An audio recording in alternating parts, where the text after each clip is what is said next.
Oprah and David Letterman are getting overdue apologies. And who gave Drew Law a view he'll never forget? And is there a cosmic connection between two SNL stars? We got a lot to get to, so let's get this started. All right, Nicolas Cage and Sarah Jessica Parker co-starred in the 1992 movie Honeymoon in Vegas, and she recently confirmed to Andy Cohen the long-standing rumor that they dated back in the day. Well, Nick just weighed in as well, saying he really cared about SJP, and she basically ghosted him. He said, I recall sitting down with her and her mother for dinner at the Russian tea room.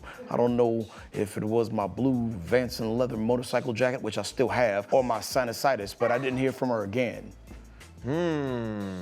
Cyanide, I think it make a breath stink. So like that would repel somebody. And if anybody can smell his breath, Sarah Jessica can. Right? Yeah, not Sarah's impeccable sense of smell. Well, because women are good smelling things. She did start dating Matthew Broderick basically the same year, right?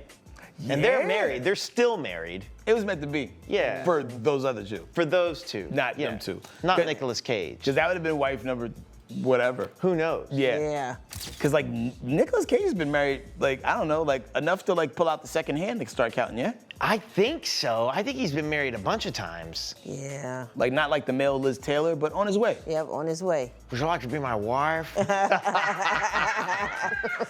If your mother absolutely did not approve of who you were seeing, would you stop seeing him? No, you want to see him even more. That's right. You're going to be rebellious. That's right.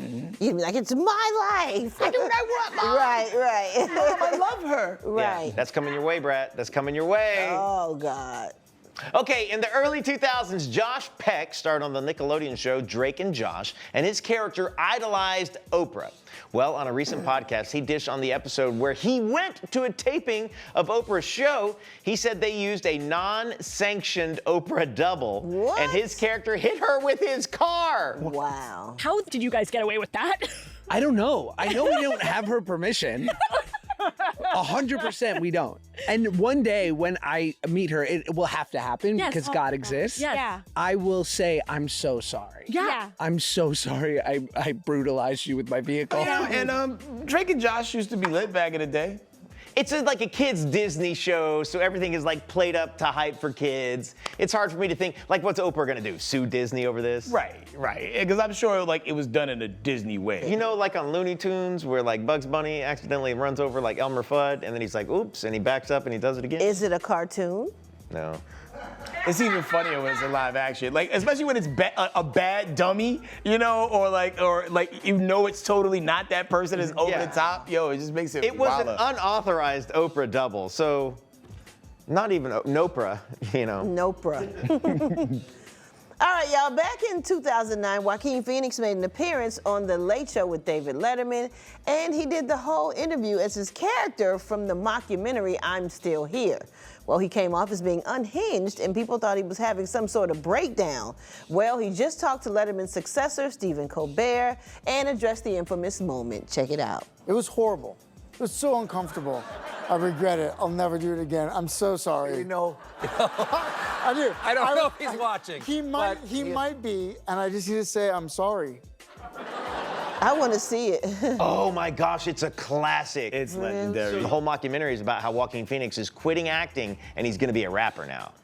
Oh my God. Okay. And so that's his rap persona who showed up and is not an actor anymore. Okay. Wow. Did David Letterman know what he was doing? I'm not sure that Letterman knew. And then when you go deep cover on something, you can't like let the cat out the bag, especially because he put a year into this character and this whole thing. Okay. So if he would have let it out, then like it was like, what did I do this for? So there's a movie out with him looking like this, wanting to be a rapper, or okay.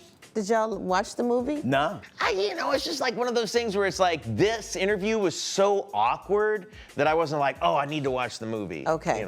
Well, that's why he's apologizing. There it is. All right, any actor who gets on Saturday Night Live basically idolizes the original cast members, and that's definitely true for Sarah Sherman. Now, shortly after she joined the show in 2021, an unusual mix-up made her feel cosmically connected to the late, great Gilda Radner. Oh. Somehow, some of Sarah's checks got sent to Gilda's brother, who forwarded them to Sarah, along with a handwritten letter explaining the situation. Brat, would you want to tell us what she said? She said, I started like hysterically sobbing, obviously, because I'm like, okay, God's speaking to me right now. The facts that my SAG residual checks had been sent to Gilda Radner's estate? That is crazy. That is crazy. How did they mix that up? Yeah, somebody in clerical need to get The fired. names aren't similar. Listen, I've been on the phone with the residuals department over there at the union, and they don't have it all together all the time. Okay, really? okay, Yeah. okay. Yeah. And she said checks with an S. Yeah. It wasn't just Her one mistake. residuals. Her residuals. Yeah. And I'm trying to think of like last names, like, you know, like Radner, Sherman, like if like alphabetically Sherman was next in line last Well, you name. could And then hit somebody it just accidentally. Excel spreadsheet, you Yeah. merge it right. Yeah. You know what I mean? Like what would you do if you ended up getting somebody else's residuals Like, sent to you? You can't cash it. I mean, So you gotta contact I them. would probably write on the check, I would probably write GARYWITHDAT, and then I would see if I could cash those checks. Oh, okay. And then I'd say, baby, cash. Okay. TV puts a lot of color on you. TV. Yeah. On a recent episode of The View, the ladies were sharing their embarrassing moments, and Alyssa Farrah Griffin recalled the time she accidentally flashed Jude Law. Ooh. Beep it. But I accidentally flashed my underwear to Jude Law backstage once. Did you really? My mic pack fell down my dress, so at commercial, I run back, and usually it's either Rachel or Sean, our female audio techs. It was Rachel. I flashed my skirt up so she could help me move it, and Jude Law's just standing there. What did he say? And then in my embarrassment, he just says nothing, and I go, I'm sorry, sir. Like, I made it worse by calling him sir, and then like maybe curtsied. It was brutal. Yeah, I'm sure Jude Law was used to it at I'm that sure point. he didn't. Yeah, mind. Jude Law, people have flashed Jude Law a whole lot worse. Yeah. Yeah. I mean, you said Jude Law was kind of mesmerizing. Do you think she felt the same way? Yeah, Yes. Yeah, 100%. Yeah. She wanted to flash him, honey. My It's like, mic "That's pack Jude Law." fell Oh, down. Sorry, my mic pack fell. Sorry. Yeah. Sorry. Yeah. Yeah, she wanted to show him a little something. Those are the sorries we like. I wonder, did he say, oh, it's okay? I wonder, did he say anything? Because maybe she wanted him to say something. Yeah, I don't know. Have you guys ever been called sir by a younger lady? And how did it make you feel? She was 16 years younger than him. It does make you feel like your knee hurts. For no reason, just out of the blue. And it didn't prior to they say sir. You know what I'm saying? Right. I've never been called sir by a younger woman. The other night I was going to I was headed to the restroom in the bar, and like a guy in his like 20s held the door open he was walking out, I was walking in, and I go, thank you. He's like, no problem, sir. And I was like, I think it's a respectful thing. yeah, but why? Yes, ma'am, and yes, sir. But we used to doing the ma'am and sir. Yeah, You know, yeah. when you cross that threshold, it's like, Yeah. well, damn. Like when people can say, hey, man, so what was the 1900s like? And then I'd be like, wait a damn minute. And then you'd be like, Yeah. well, we didn't have the internet in the beginning. yeah. And then Phones were attached to the walls then. You wouldn't Yeah, believe it. We had landlines. Yeah.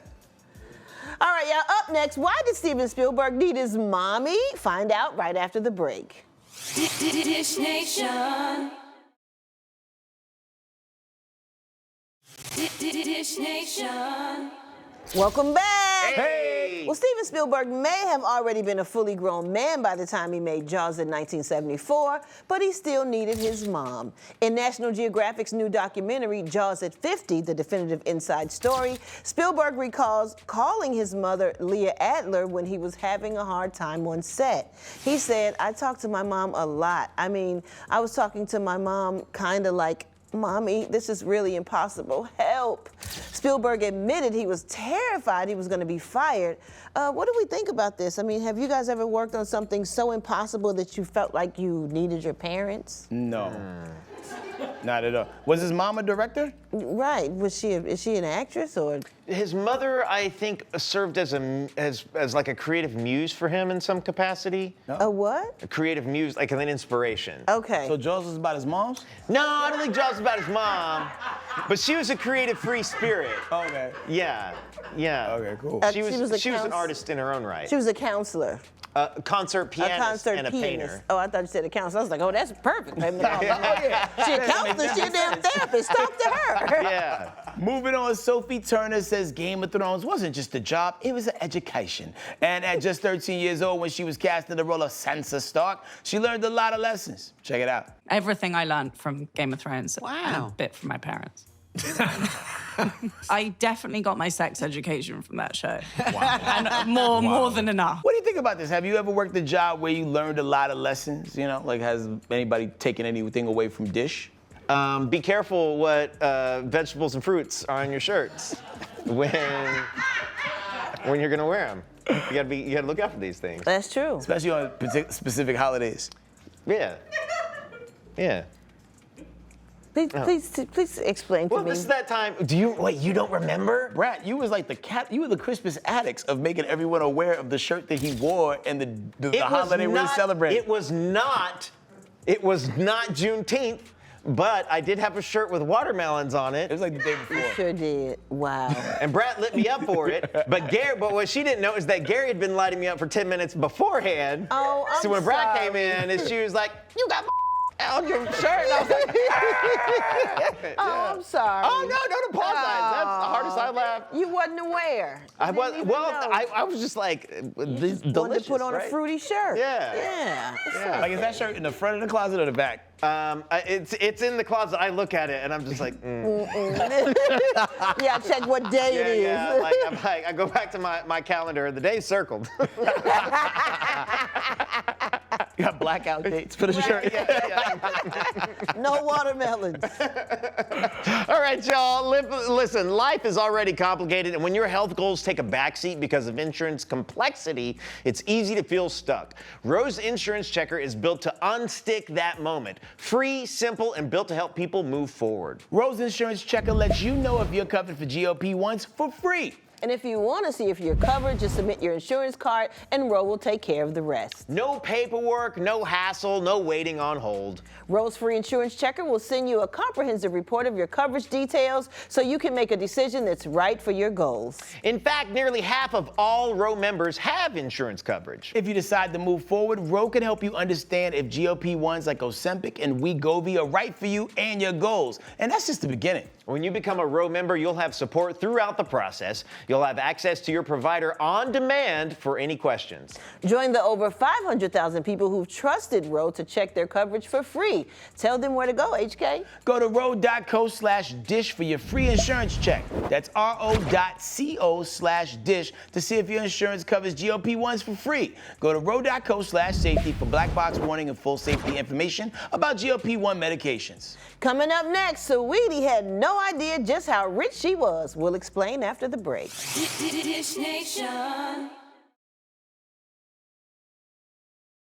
Dish Nation. And we're back. Hey! Well, Saweetie said she started blowing money real fast after she found out she was rich. Now, after being frugal for a really long time with her earnings, she decided to call up her accountant and ask how much money she had. So once her accountant spilled the tea on her coins, she went wild, and here's what she said she spent money on. What were some of the things that you were buying? I was paying for, if someone like close to me needed some money, I'd give them a lump sum. Like, I was very generous with my money. Ooh. Yeah, and I don't recommend that because when you give a large lump sum to people, they expect it to be that easy every time. Yeah. So, I had to start creating boundaries because some people thought that like money was just growing off the trees, and it's just like, no, I'm working my ass off for this. She right. Now, Saweetie has since pulled back on her spending and is working towards having millions as passive income. But the real flex is calling your accountant and find out that you're worth more than you thought. Has that ever happened to y'all before? No. It's a very specific problem. It has not. How fast did you have to put boundaries up? Because, people are always looking for the shiniest apple in the tree. Yeah, well, I gave a lot of people a lot of money. So she's right. They come back like, hey, can I get that $5,000 again? You're like, no, I don't have it. You know what I'm saying? Then you might give them $8,000 or something. Or let me shoot you $500 right now. And then maybe next couple weeks You're from still now. generous, though. They when you bless them in the beginning real big, they do expect it. HK? I've adopted the no yes method. like when people ask me something, I tell them no twice, and then the third time I'm like, yeah. All right. Well, They should erase that. Don't put that in the show. All right, moving on. Bill Hader dished on one of his most cringe-worthy moments in showbiz. So during an interview, he admitted to fanning out over Martin Scorsese backstage at Saturday Night Live. He had this to say about meeting the legendary director. He was so nice, but I just went into his dressing room and just immediately was like, I'm going to go see a Shirley Clark movie tomorrow. I've seen him since then, and it was great, but that's one of those things, like, for 2 weeks, I'm like, what was wrong with me? Why did I do that? Bill said Martin told him he was great before he was pulled out of the room by a producer. Well, damn. Do you think Martin telling Bill he was great was Hollywood talk for, we've met, now leave, please? Sounded like it, you know. Yeah. Didn't want to let the kid down, hurt his feelings. Right. right. You know? Brat, I'm sure you have to walk that line where, like, people want to meet Brat, and if you have enough time, I'm sure it's like a hi, hello, how you doing? Nice to meet you, which is like kind of that wrap it up. Yeah. Yeah. Yeah. Oh, you were great. I'm gonna see y'all later. Yeah. Nice to meet you. And you gotta get out of there, otherwise Right. you'll be stuck Stuck all day. all day. Yeah, I remember I saw Mike Tyson at like a Yale Haiti benefit thing. And like all these famous people working the phone line, and and it was the first time I seen him in person. I was like, yo, I use you on Fight Night. And like knowing that it's like my favorite athlete of all time, like Right. I just wanted to like say something that Right. everyone else wouldn't have said that night. Yeah. And he's like, thanks, brother. Yeah, he Damn. All right, coming up, if you want to get married and keep it cheap, my hometown of Chicago has a deal for you. More on this after the break. Dish Nation. Dish Nation. It's the last story of the day, so Dish is it. Now, if you're ready to tie the knot, but you're on a budget, my hometown Chicago has a deal for you. An event venue called Host is offering a $5,000 wedding package. All right. Currently, the average wedding in the U.S. costs around $33,000, so this is a major deal. The shotgun wedding package will include ceremony and a reception for up to 150 guests, and that's not all. A 3-hour open bar is also included in the limited time special, and a staff. What y'all think about this deal? They are crazy. 150 people can drink $7,000 in 3 hours at an open bar. That's true. It is gonna be the flattest, softest alcohol ever served Yeah. in a The public cheapest, event. yeah. Just well drinks. That's just well enough for me. Like, we'll still get it done. Oh yeah, yeah. You stack on top of that, you're gonna be all right. Just well? So well's the cheapest drinks at a particular bar because it sits in the well. It's a metal thing and it's a well. That's what those bottles sit in. Are you a bartender before? I did for a long time. Okay, because I'm like, what? Yeah. I've never had somebody do like grab it from Why would you drink that though? No, I'm not. Because you're so poor that you like you want to pay $6 to $8 for a single drink, and because you'll have a bunch of them, but you're gonna hurt the next day. Well, Well. That's all the tea we have for you guys today. Tune in next time for more Dish Nation. Bye. Hey, don't forget to hit us up on social media. We're on all these platforms at Dish Nation. We'll see you there.